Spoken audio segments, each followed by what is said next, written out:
बहुत ज़्यादा दुखित होते हैं, माँ अपमान होता है, अपयश होता है, बहुत दुख में चल रहे होते हैं, तो हमारे चेहरे पे हंसी तो गायब ही हो जाती है, मुस्कान कभी आई नहीं। सिर्फ हम दुखी हो रहे होते हैं, कोस रहे होते हैं, गालियाँ दे रहे होते हैं, चिड़चिड़ापन, क्रोध, द्वेष, ईर्ष्या, ये सारी चीज़ें चलती रहती हैं लाइफ में। लेकिन क्या इन सब चीज़ों से कुछ होने वाला है? नहीं। आप अपना हर एक कर्म भगवान को अर्पित कर दीजिए।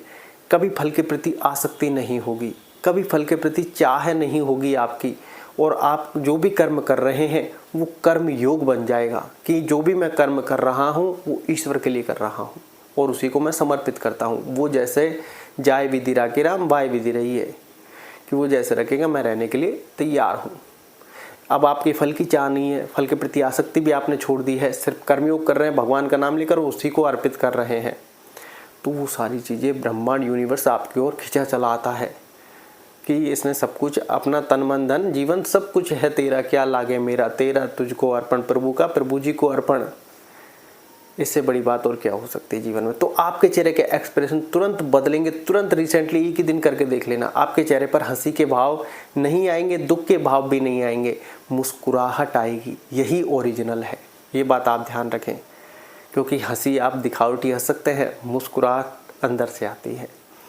और जब जीवन जैसे जैसे आगे बढ़ेगा, आप ये सब चीज़ों में हो गए। अब यहाँ पर बात आती है कि 2024 मान लो हमारा खराब था, 25 भी मान लो आधा खराब है आधा सही है, या फिर स्ट्रगल टाइम चल रहा है, 26 में हमारा भाग्योदय लिखा है, उससे पहले हम कोई ऐसा स्टेप ले बैठे हैं, हम परेशान हो गए, पूरी तरीके से डिप्रेशन का शिकार हो गए हैं, एंजाइटी, चिंता, पूरी चीज़ें अस्त व्यस्त नष्ट कर दी हैं, पता चला 26 में हम करोड़पति बनने वाले हैं, तब हमें पीछे की बातों का पछतावा होता है कि यार काश धैर्य रखा होता। ये काश जो शब्द है ना, ये आदमी बाद में सिर्फ पछतावे पे ही लगाता है कि यार काश ये किया होता, काश उस टाइम ये कर लिया होता। इस काश को थोड़ा संभाल कर रखें, और ये काश आपका संभलेगा धैर्य धारण करने से।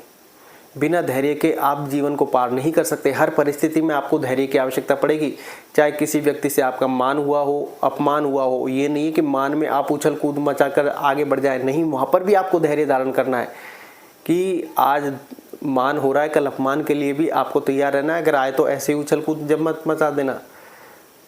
तो आज अपन कहें कि सुख से आप इतने कहें कि विचलित नहीं हुए, सुख भी विचलित करता है, तो दुख में भी विचलित नहीं होगे कि आपके लिए दोनों एक समान व्यवस्था है। सुख भी प्रभु का अर्पण कर दिया, दुख आया तो भी प्रभु का अर्पण कर दिया कि अपन कुछ है ही नहीं, तो मुस्कुराहट बनी रहेगी। दुख में भी अब ये सुख की परिभाषा अलग है। सुख में तो हमको चाहिए कोई हमारी बड़ाई करे, सुख में हमको चाहिए कोई हमारा मान सम्मान करे और सीना चौड़ा हम करके हम चलें। बस ये गलती आपको नहीं करनी है भाई। सुख आया ये भी एक समान है, प्रभु का अर्पण। दुख आया, अब यहाँ पर सेंटेंस बदल जाते हैं। दुख किसी व्यक्ति को नहीं चाहिए लेकिन आता है। तो अब जब हम ये चीज़ अपनाएंगे, भाई दुख आया, कहीं से अपमान हुआ, ठीक है, अब वहाँ पर हम शांति से भोग रहे हैं, सुन रहे हैं, और ऐसा लाइफ में होता है। वो कैसे, मैं अभी आपको समझाता हूँ। तो जब ये सारी चीज़ें होती हैं, एक अपमान हुआ और आपने अपमान सह लिया, और चाहे आप जिस व्यक्ति ने अपमान किया है उसी के सामने या फिर बाद में, हे प्रभु ये अपमान हुआ, मैं स्वीकार करता हूँ, आपको अर्पण। आप मुस्कुराए, आगे बढ़ गए अपनी लाइफ में। ये बन गया कर्मयोग कि मेरा तो कुछ है ही नहीं संसार में। अच्छा है तो भी मैंने अर्पण कर दिया, बुरा हुआ तो भी मैंने अर्पण कर दिया। मैं जानबूझकर कोई मेरे द्वारा ऐसा कर्म ना बन जाए जो मैं प्रभु को अर्पण ना कर पाऊँ। ये बात हमेशा ध्यान रखें।